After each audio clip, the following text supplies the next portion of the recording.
Muito bem, depois de falar dos pequenos, agora vamos falar dos maiorzinhos. Na hora de malhar, muitas pessoas acabam indo sem dar muita atenção para a comida. Tem gente que vai malhar, por exemplo, de estômago vazio, ou de repente só come uma frutinha e vai, não posso ficar com o estômago muito pesado, e vai malhar.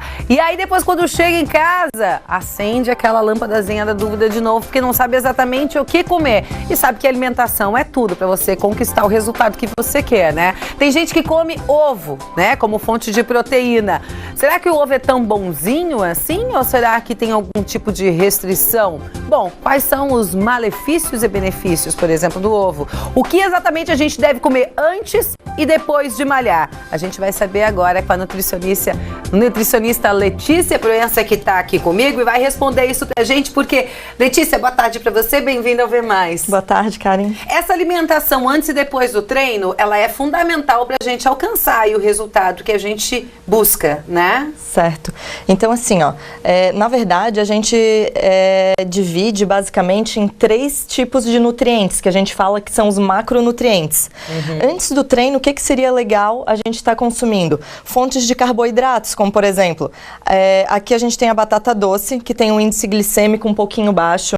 Opções de frutas como banana, mamão, o açaí é uma excelente fonte energética. Por que isso acontece? Quando tu consome o carboidrato, ele acaba armazenando uma substância que a gente chama de glicogênio muscular.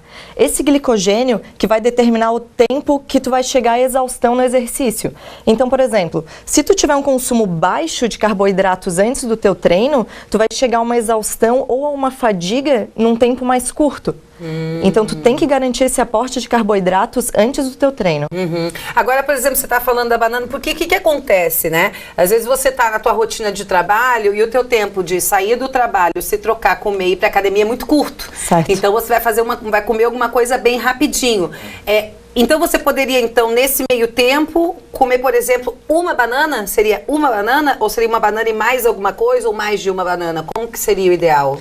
Então, isso depende muito do sexo, peso, altura, né? Do objetivo que a pessoa tem com exercício físico. Mas, por exemplo, mulheres, né? Do meu tamanho, baixinhas, que já fizeram uma refeição em média mais ou menos umas 2 horas, uma banana já seria suficiente. Agora, por exemplo, um homem que é mais pesado, que deseja um ganho de massa muscular maior, com certeza ele teria que associar ou mais bananas ou outro tipo de carboidrato. Como por exemplo? Como por exemplo a batata doce ou outra fruta. E é legal assim a gente lembrar também que as fibras elas fazem parte do grupo de carboidratos. Então associar uma aveia em flocos, uma semente de chia, semente de linhaça. A fibra quanto maior, então por exemplo, vou fazer uma comparação de uma semente de chia ou uma chia triturada. Em semente ela conserva mais a fibra. A mesma coisa a aveia. Se tu usar uma aveia flocos grossos, ela vai ter um teor bem maior de fibras do que a farinha de aveia.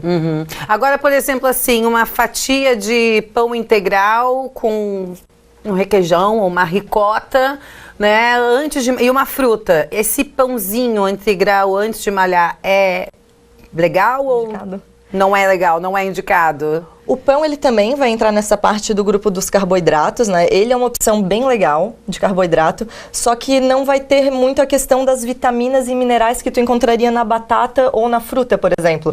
Mas é claro, num dia um pouco mais de pressa, não deu tempo de preparar, tu pode com certeza levar o pão e, se for possível, associar alguma proteína junto, né? Então colocar um atum, ali que tu comentou do ovo, né? Porque hoje ainda tem essa questão, tem gente que é ovofóbica, que a gente fala, né? Não vou consumir ovo porque aumenta colesterol, enfim. Isso tudo já se sabe que é mito.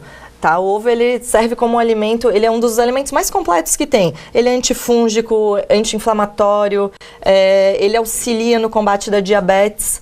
Então, é legal tu consumir ovo. Antes do treino, pode comer um ovo, de repente? Tu pode comer antes do treino, mas o mais legal é tu consumir a proteína depois. Porque assim, no pós-exercício, tem um tempo de 1 a 2 horas que ocorre a síntese proteica.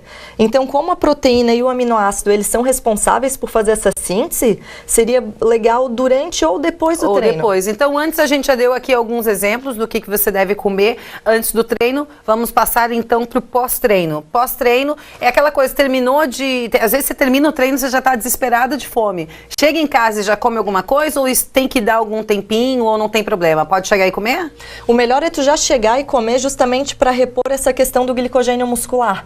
E o carboidrato depois do treino, ele também tem uma função fundamental, porque ele vai suprir essa necessidade de carboidrato que já foi gasta, né? Aí a gente pode trabalhar outras fontes proteicas aqui. Eu trouxe o atum, proteína ali, peito de frango, cortes magros de carne bovina, sempre associando carboidratos de preferência baixo índice glicêmico. A gente fala bastante da batata doce, né? Mas também daria para utilizar uma abóbora, um aipim, um arroz integral.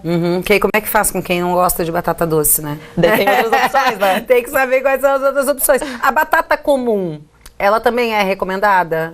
A batata comum, ela já entra numa outra... Ou a batata salsa, por exemplo? A salsa, ela tem um índice glicêmico já baixo. Só que a batata inglesa, pelo índice glicêmico ser um pouco mais elevado, a gente acaba não recomendando de uma maneira geral, né? Até para não influenciar a questão da glicemia no exame sanguíneo.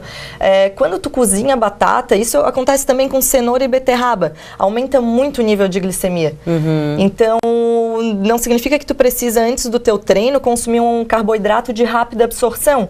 Tu pode consumir um de lenta absorção, que ele também vai ter um efeito, só que ele só vai ser absorvido de forma mais lenta. E aí, então, no pós-treino, tem a indicação do ovo, proteínas em geral, carboidratos. As gorduras também, elas servem como uma ótima fonte energética para tu consumir antes do treino. Só que, é claro, tem que ver qual que é a qualidade dessa gordura, né? Então, a gente sempre deve optar pelas gorduras insaturadas. Quais as fontes? Abacate, as oleaginosas em geral, avelã, amendoim, castanhas. De preferência, sem sal. Né? Claro, para não interferir em nada de problema de pressão, retenção de líquidos. E isso para depois do treino? E para antes também? Seria mais legal antes, porque vai ser uma fonte energética. É diferente da proteína, né? A proteína, ela não serve como uma fonte energética como o carboidrato e a gordura. Né? Isso aqui seria legal, tu tá consumindo umas 2 horas antes de treinar. E esse daqui?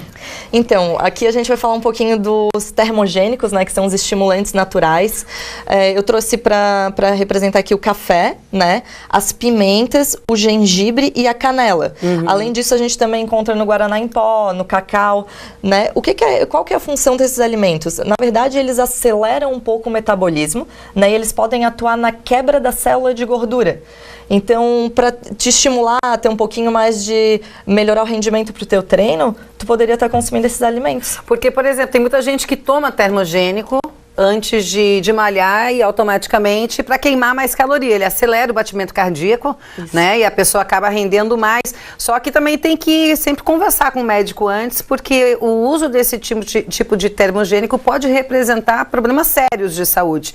Então, por isso, a Letícia trouxe aqui os termogênicos naturais, digamos assim, né? Então, nesse caso, você indica o café.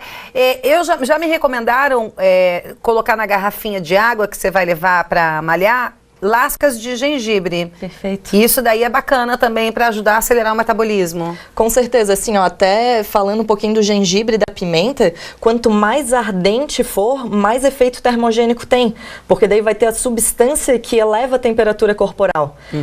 Outro ponto que é bem importante a gente abordar é justamente isso. Com a elevação da temperatura corporal, né, tu acaba perdendo mais calor e tu precisa hidratar o músculo, porque assim, a falta de água, ela também gera fadiga muscular.